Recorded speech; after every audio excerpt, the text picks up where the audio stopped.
frère et ma soeur, bonjour et bienvenue sur cette vidéo. Ici votre bien-aimé pasteur Célestin Zoga.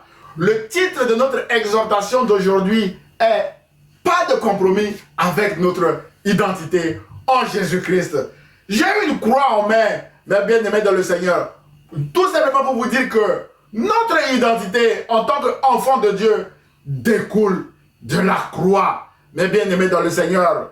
La Bible déclare en Jean chapitre 3 verset 16 que « Car Dieu a tant aimé le monde qu'il a donné son Fils unique, afin que quiconque croit en lui ne périsse point, mais qu'il ait la vie éternelle. » Et la vie éternelle, mes bien-aimés dans le Seigneur, Jean chapitre 17 verset 3, Jésus dit que c'est de connaître son Père comme étant le seul vrai Dieu. Et aujourd'hui, nous disons pas de compromis avec notre identité en Jésus-Christ.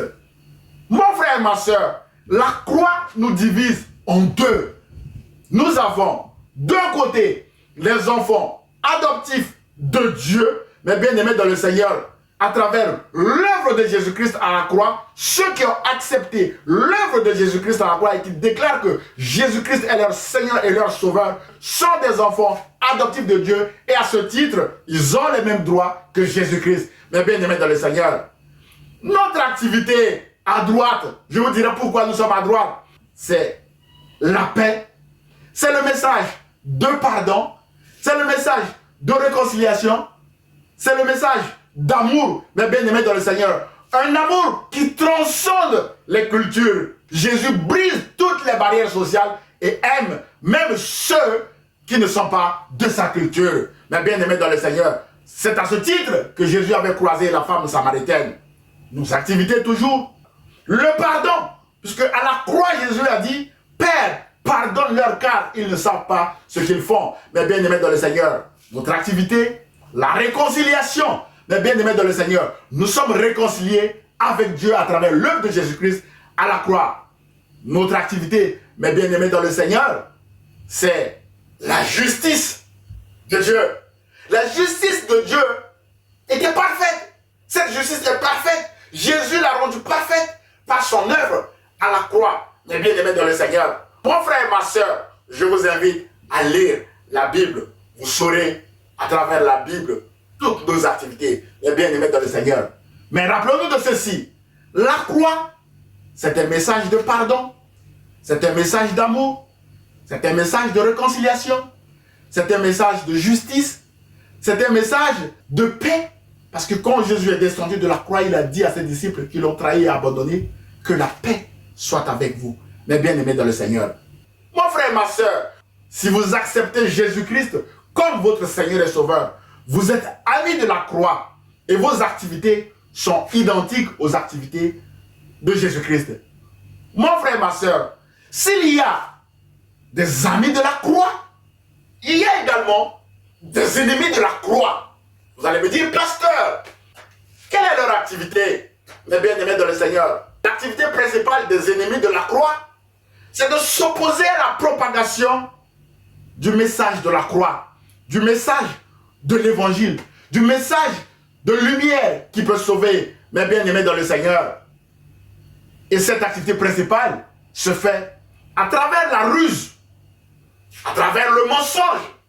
Rappelez-vous, le plus gros mensonge qui a conduit Jésus aussi à la croix était que Jésus a dit qu'il ne faut pas payer l'impôt à l'empereur. Alors que Jésus a dit à César ce qui est à César et à Dieu ce qui est à Dieu. Aujourd'hui, qui ne connaît pas cette phrase de Jésus? La vérité a triomphé. Jésus lui-même a dit qu'il est le chemin, la vérité et la vie. Mes bien-aimés dans le Seigneur. Donc, l'activité principale des ennemis de la croix, c'est le mensonge, la ruse, mes bien-aimés dans le Seigneur, la séduction. Et l'apôtre Paul a donné une bonne liste aux Galates, mes bien-aimés dans le Seigneur. Je vous invite à lire l'épître aux Galates et à lire toute la Bible. Vous verrez également les activités des ennemis de la croix. Mon frère et ma soeur, le verset du jour est dans Matthieu chapitre 25, verset 33. La croix nous divise. La Bible déclare que quand le Fils de l'homme reviendra, quand Jésus-Christ reviendra dans toute sa gloire, il nous séparera en deux. Il mettra à droite les amis de la croix et il mettra à gauche les ennemis de la croix. Mon frère, ma soeur, nos activités que nous venons de lister ici déterminent notre position finale. Si nous serons à droite ou si nous serons à gauche. Mes bien-aimés dans le Seigneur, autrement dit, il n'aura pas de surprise. Mon frère, ma soeur, alors, quelle sera votre position, mes bien-aimés dans le Seigneur? La Bible déclare que là où le péché abonde, la grâce de Dieu surabonde. Ce message vise à vous encourager que si vous êtes ennemi de la croix à gauche, je vous invite à travers ce message à passer à droite, à devenir ami de la croix. Vous serez amis de la croix, mes bien-aimés dans le Seigneur, à chaque fois que vous parlez de la paix autour de vous. Vous serez amis de la croix lorsque, à chaque fois, vous marcherez dans la justice. Vous serez également, mes bien-aimés dans le Seigneur, amis de la croix à chaque fois que vous aimez celui qui vient d'ici et celui qui vient d'ailleurs également. Mes bien-aimés dans le Seigneur. Frères et sœurs, aujourd'hui nous avons dit, pas de compromis avec notre identité. À chaque fois que vous marcherez dans l'injustice, vous êtes en train de faire des compromis. À chaque fois que vous marcherez dans la violence, vous êtes en train de faire des compromis. Et à chaque fois que, mes bien-aimés dans le Seigneur, vous marcherez dans la ruse, vous êtes en train de basculer de l'autre côté.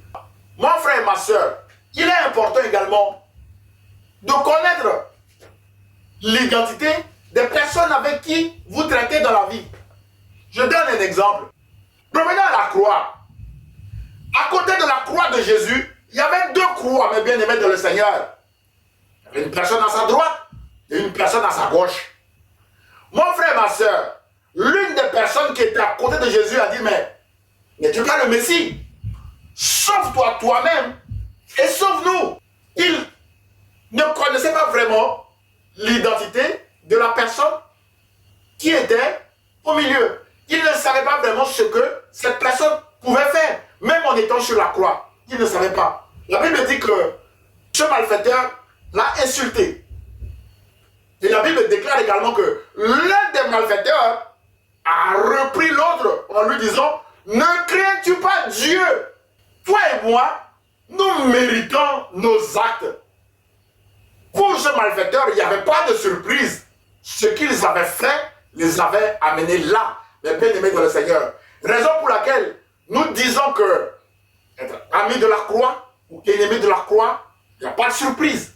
Nous savons quelle est notre destination finale à travers nos actes. Cet homme a dit que nous méritons ce que nous avons fait. Mais celui qui est au milieu, il n'a rien fait de mal. Il savait que l'homme qui était au milieu était un innocent. Mais bien aimé dans le Seigneur, cet homme, il avait la notion de justice. Autrement dit, cet homme a insinué que Jésus était en train de subir l'injustice. Même s'il a marché à un moment donné dans l'injustice, il reconnaît maintenant la justice. Et il dit à Jésus, souviens-toi de moi quand tu reviendras dans ta gloire. Waouh! Jésus lui a dit, ça ne sera pas demain, ni après-demain, mais maintenant même, toi et moi, nous allons au paradis. Mon frère et ma soeur, la connaissance de l'identité de l'homme au milieu, qui était-il innocent, a permis à ce malfaiteur d'être prudent à la dernière seconde, mais bien aimé dans le Seigneur, et d'aller au paradis avec Jésus ce jour-là. Mon frère et ma soeur, que la croix vous donne la paix, que la croix vous donne la joie, que la croix, mes bien-aimés dans le Seigneur, vous fortifie et que vous continuez de marcher avec Jésus sans compromis, mes bien-aimés dans le Seigneur. Notre verset principal, Matthieu chapitre 25, verset 33. Quand Jésus-Christ reviendra dans toute sa gloire, mes bien-aimés dans le Seigneur, il séparera la nation en deux. Il mettra à sa droite les brebis, les amis de la croix, et il mettra à gauche, mes bien-aimés dans le Seigneur, les ennemis de la croix. Aux amis de la croix, il leur dira, entrez dans le royaume. Et aux ennemis de la croix, la Bible dit qu'il leur dira également que les temps de feu a été préparé pour eux. Mais bien aimés dans le Seigneur, nous venons de rappeler que nos activités actuelles déterminent notre position finale. C'est comme une réservation. Il n'y a pas de surprise. Mais bien aimés dans le Seigneur, quelle sera votre position, mon frère et ma soeur? Vous pouvez changer de position aujourd'hui en acceptant Jésus-Christ comme votre Seigneur et Sauveur. Vous marcherez dans la paix, vous marcherez dans la joie. Même au milieu de la tribulation, vous trouverez encore la joie parce que vous avez une espérance finale. Le Fils de l'homme reviendra et vous mettra à sa droite.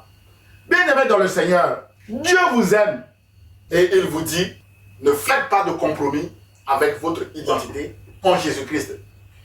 Jésus-Christ vous aime, mon frère, ma soeur, et Jésus vous prie de marcher dans la paix, dans la joie, dans la justice, sans faire de compromis, avec votre identité que lui-même a payée avec son sang à la croix.